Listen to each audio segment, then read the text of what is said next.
Now the Philistines gathered their forces for war at Soko in Judah, and they camped between Soko and Azekah in Ephes Dammim.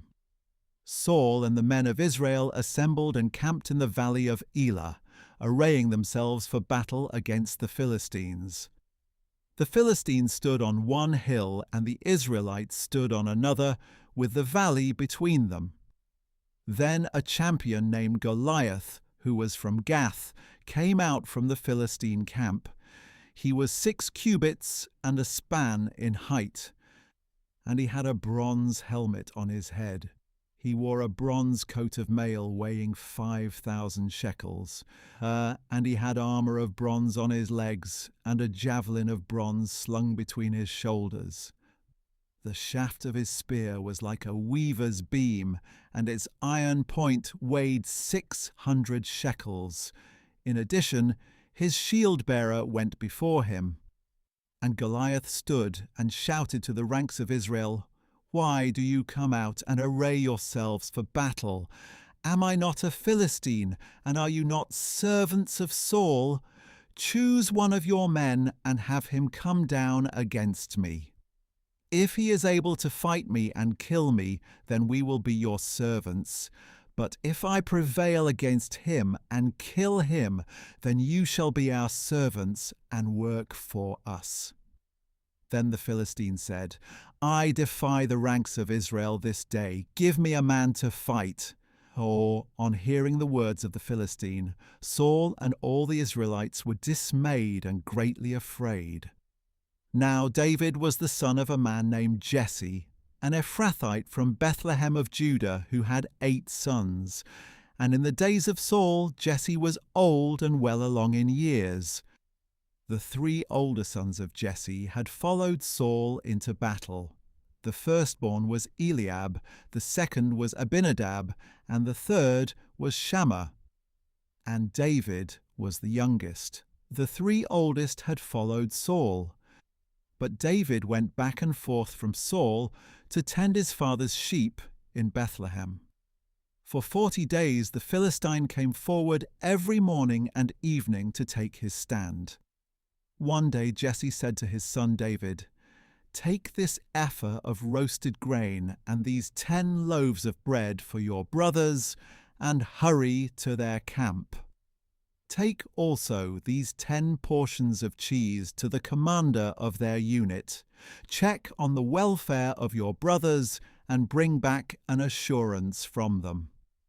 They are with Saul and all the men of Israel in the valley of Elah, fighting against the Philistines." So David got up early in the morning, left the flock with a keeper, loaded up, and set out as Jesse had instructed him. He reached the camp as the army was marching out to its position and shouting the battle cry.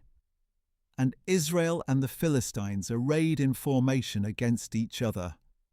Then David left his supplies in the care of the quartermaster and ran to the battle line. When he arrived, he asked his brothers how they were doing. And as he was speaking with them, suddenly the champion named Goliath, the Philistine from Gath, came forward from the ranks of the Philistines and shouted his usual words, which David also heard. When all the men of Israel saw Goliath, they fled from him in great fear. Now the men of Israel had been saying, "Do you see how this man keeps coming out to defy Israel? To the man who kills him, the king will give great riches, and he will give him his daughter in marriage and exempt his father's house from taxation in Israel." David asked the men who were standing with him, "What will be done for the man who kills this Philistine and removes this disgrace from Israel? Just who is this uncircumcised Philistine, that he should defy the armies of the living God?" The people told him about the offer, saying, "That is what will be done for the man who kills him." Now when David's oldest brother Eliab heard him speaking to the men, his anger burned against David. "Why have you come down here?" he asked. "And with whom did you leave those few sheep in the wilderness? I know your pride and wickedness of heart. You have come down to see the battle." "What have I done now?" said David. "Was it not just a question?" Then he turned from him towards another and asked about the offer, and those people answered him just as the first ones had answered. Now David's words were overheard and reported to Saul, who sent for him. And David said to Saul, "Let no man's heart fail on account of this Philistine. Your servant will go and fight him." But Saul replied, "You cannot go out against this Philistine to fight him. You are just a boy, and he has been a warrior from his youth." David replied, "Your servant has been tending his father's sheep, and whenever a lion or a bear came and carried off a lamb from the flock, I went after it, struck it down, and delivered the lamb from its mouth. If it reared up against me, I would grab it by its fur, strike it down, and kill it. Your servant has killed lions and bears. This uncircumcised Philistine will be like one of them, for he has defied the armies of the living God." David added, "The Lord, who delivered me from the claws of the lion and the bear, will deliver me from the hand of this Philistine." "Go," said Saul, "and may the Lord be with you." Then Saul clothed David in his own tunic, put a bronze helmet on his head, and dressed him in armor. David strapped his sword over the tunic and tried to walk, but he was not accustomed to them. "I cannot walk in these," David said to Saul. "I am not accustomed to them." So David took them off.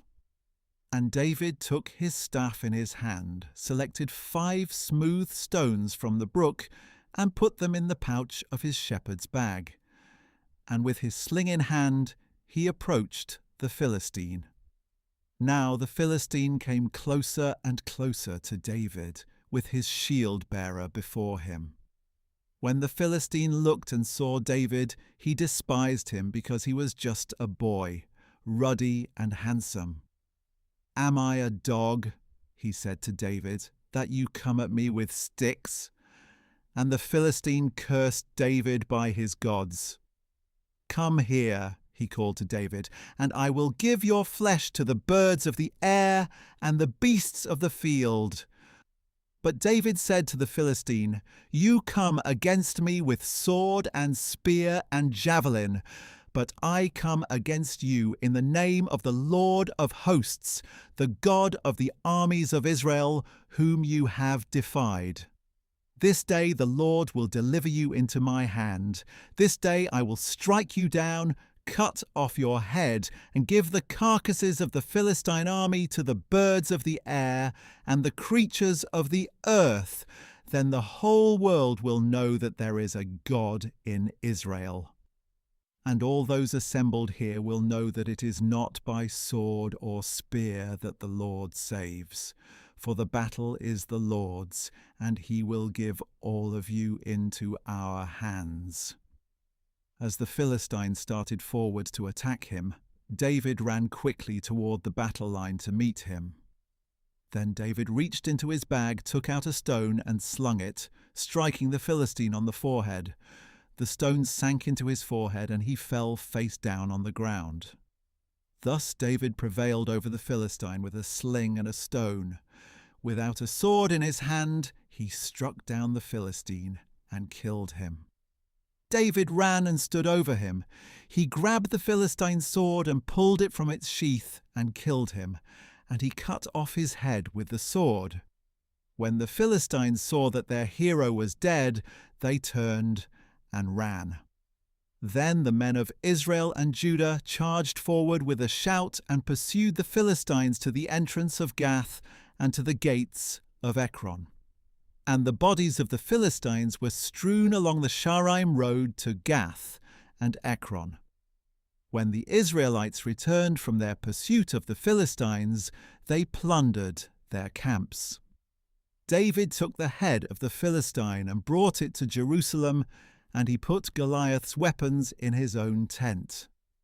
As Saul had watched David going out to confront the Philistine, he said to Abner, the commander of the army, "Abner, whose son is this young man?" "As surely as you live, O king," Abner replied, "I do not know." "Find out whose son this young man is," said the king.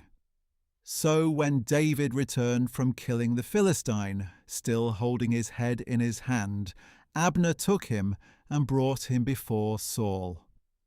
"Whose son are you, young man?" asked Saul.